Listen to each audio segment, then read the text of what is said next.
probably mix it up with like vintage gear and like new stuff? Well, Gary, it's quite strange. Well, it's not strange. It's not strange. Gary wants to move forward and look forward. And he has always been about the song and the melody as opposed to the keyboard sound and the production, which is quite surprising considering that he is known as the synthesizer guy. But he's not very precious about synthesizers, and he has no emotional attachment. That he doesn't keep a lot of equipment. If you saw his studio, it's really simple. It's really slick and sleek. Just a few. There's a few keyboards, but very contemporary things. And when people contact me, like GeForce or IK Multimedia got in touch and said, "We've got this new plugin. Would you be interested in it?" Yes, I'll be definitely interested in it.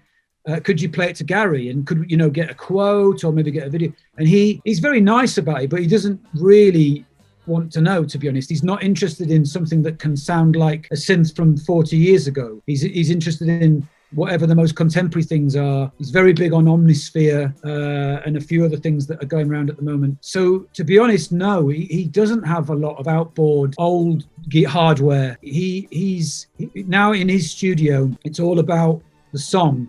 And then he has a producer called Aid Fenton, who is very much into the gear. He knows all of the old stuff and the new stuff. So they work very well together. No, he doesn't. He's sold everything. That's cool because he's always looking forward, no? And even in this record, I imagine at that time, of course, he was just completely ahead of his time. So that's really cool.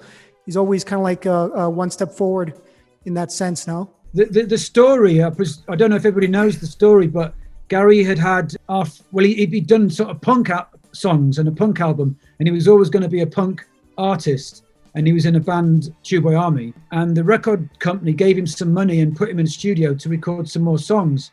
He went to the studio, and there was whoever had been in the studio the day before had hired a Moog and left it to be collected, and it was still there. And Gary had never seen one before and never played one before, and he literally sat there doing this, and in no time had created this album, a synthesizer album, and the record company went mad. They were not happy because they wanted a punk album. So it happened by accident, and yes, he's 19, 20 years old. I guess he was ahead of his time. So that's how it happened, by accident.